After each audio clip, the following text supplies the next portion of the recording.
A gaming tourist, usually a really silly derogatory term aimed towards casuals when games don't make decisions specifically for the hardcore audience, but that's not the type of tourism I want to talk about today.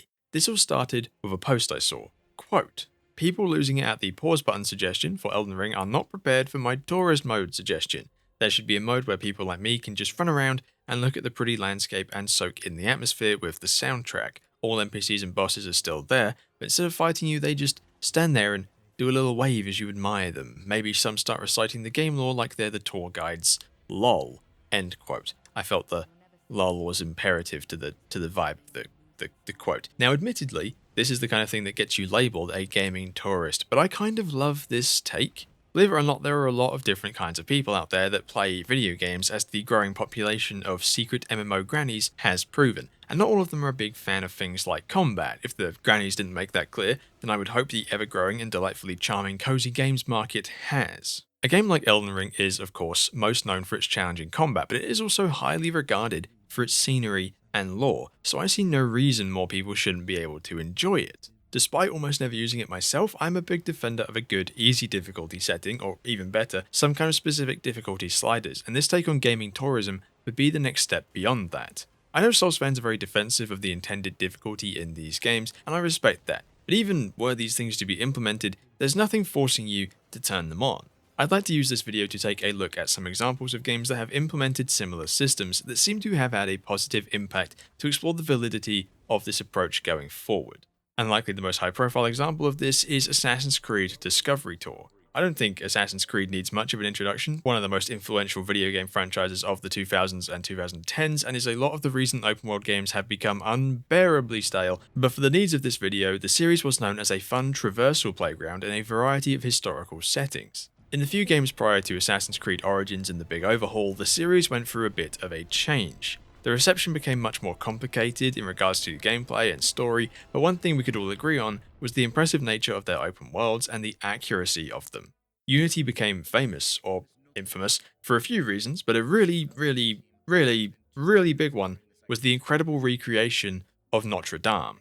The series always had impressive sights, but between Syndicate and Unity, it became a much bigger part of their appeal, and this went on to the nth degree in Origins and onwards, getting the subsequent entries labelled historical tourism, with maps so large and detailed, and in many ways accurate, that the settings and sense of place they evoke are but the only thing you can't easily criticise them for.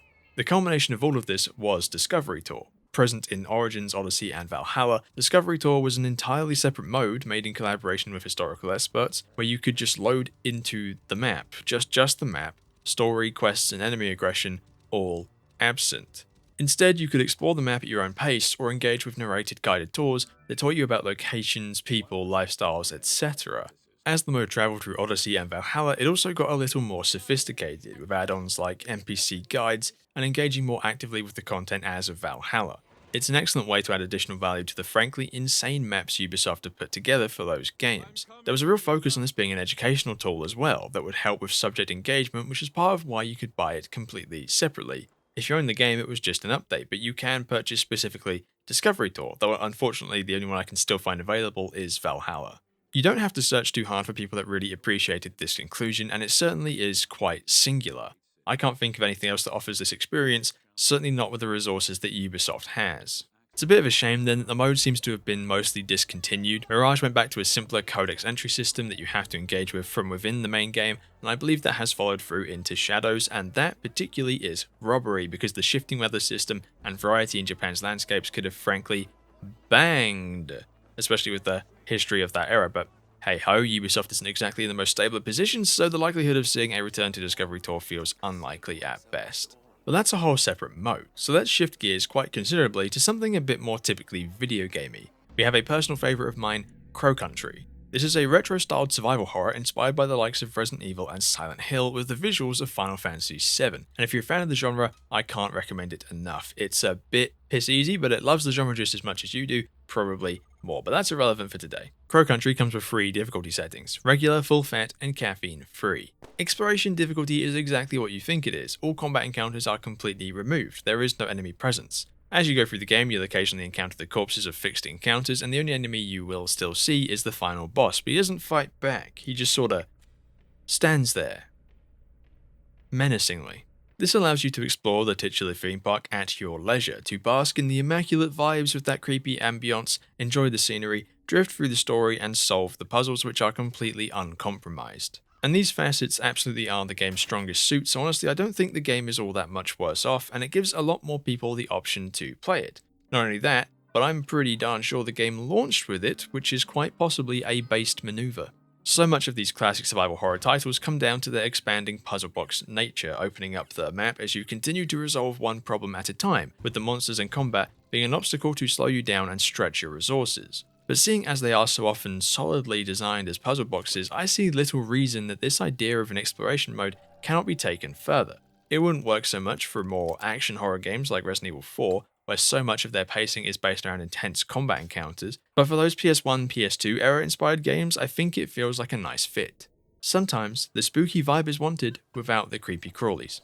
So you've got additional modes and inbuilt difficulties, but how about options? Cult of the Lamb, the weirdly cute game that's 5% cult management sim, 5% roguelike dungeon crawler, and 90% picking up poop. This would be a difficult one if you were to try and apply the same approach as Crow Country. That roguelike portion is essential to the game loop and it would be way too much work if you were to try and work around it. Fortunately, you can always turn to trivialization. Within the accessibilities menu, there is an option to turn on unlimited health. The gameplay itself sees no change, but there are no stakes, no consequences, thus you can just steamroll anything that stands in your way and get back to what really matters, stopping your villagers from eating their own shit. A simple toggle that allows for a much broader player base, one the game naturally caters to with its cutesy animal-based design work. One thing to note is that all these titles are on the more recent side, and that's not a coincidence. Examples were pretty hard to find, and I'm not especially surprised. Accessibility options being taken halfway seriously is still quite fresh in the air, so the idea of turning off your combat isn't exactly storied. There was one I found that's been around the block a few times though, and I was kicking myself that it hadn't come to my mind sooner because it's only friggin' Minecraft. For the sake of consistency, yes, I am going to explain Minecraft just a smidge. In Minecraft's younger years, the main thing was the survival mode. Load in, mine stuff, craft houses, 'tis a rite of passage. At night, various creepy crawlies would spawn, and I don't know about you, but when I was younger, it was kinda spoopy. But if you scoot on into the options, you can turn the game onto peaceful, and as if by magic, they will never be seen again. You can then enjoy the calming cycle of strip mining for 700 years, so that you can then find the materials to mine faster. It allows for a nice middle ground where you can still partake in the survival crafting experience without having to worry about a skeleton sniping you from 500 yards, or having to turn to creative mode. Minecraft is easily the earliest example I found. The alpha released in 2009 and full release was 2011, with peaceful being added somewhere in that period. Kind of furthers that idea, however, that most of the games that are going to try this feature are already more on the casual side. For this video, I spent some time on Reddit, just gathering recommendations for games of this sort, and for the last one, I'd like to go over this one particular recommendation I found. Quote, Dredge. You can play passive mode like I did, in brackets 57. I didn't grow up playing video games either, so I feel the same way about fighting.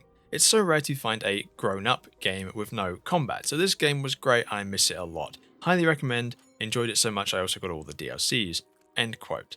By all accounts, Dredge is a fantastic game, another title that bridges the gap between cozy and horror, similarly to Cult of the Lamb, but what I love about this comment is the perspective. The conversation around games is so heavily dominated by people like myself, people who have been playing games most of, if not their whole lives. It's a different world when this stuff becomes second nature. Now, grown-up games might be a bit loaded, but I think we all know what they mean. Most games that choose minimal to low combat tend to be of the cozy and cute variety. If you want a more casual experience like that of Dredge's fishing loop, with the mixture of atmosphere and tone, you aren't exactly buried under your options. It is quite a fair bit easier to find games with combat of some description than without, and I think that drives an interesting conversation about how combat may have inadvertently become a barrier to games that is seldom considered to be lifted.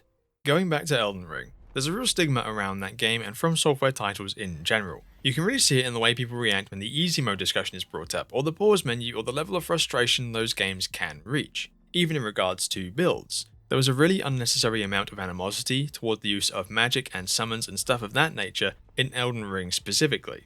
A lot of people came into the genre with Elden Ring, and what you started to see is if those people took issue with a part of the game or started to fall off of it the further they got in, the blame would be targeted toward the player like it was on them for not playing the game a certain way.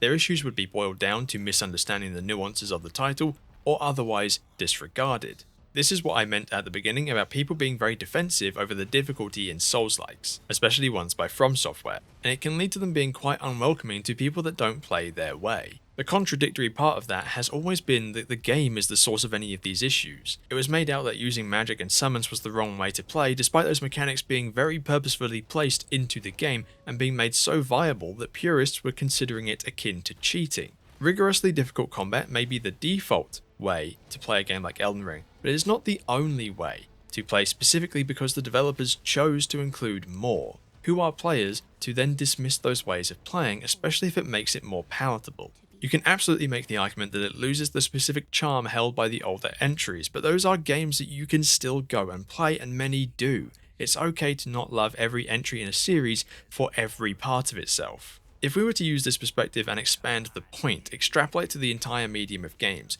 combat or some sort of analog has in many ways become the default for so many titles, to the point where the cozy games industry has risen to compete with it and provide for the people that want to play games but don't want to deal with combat. But that default is because of the successive choices of developers. Part of it will be the fact that games were so heavily aimed at younger men for so long during gaming's infancy, creating a foundation that doesn't necessarily account for all the people that play games today. I am not insinuating that every game of combat should come with an option to turn it all off, that would be insane. But maybe it's time to consider that there are people who want to explore these games that won't because of the implications of combat. Maybe it's time to open things up a little bit, let people manage their cults, let them fish for Lovecraftian artifacts, let them solve the mysteries of Crow Country, or explore the wonders of ancient Greece. Maybe it's time to let people stand before the Elden Throne even if they don't wish to sit upon it. Maybe it's time to let gamers be tourists. Every now and again, at least.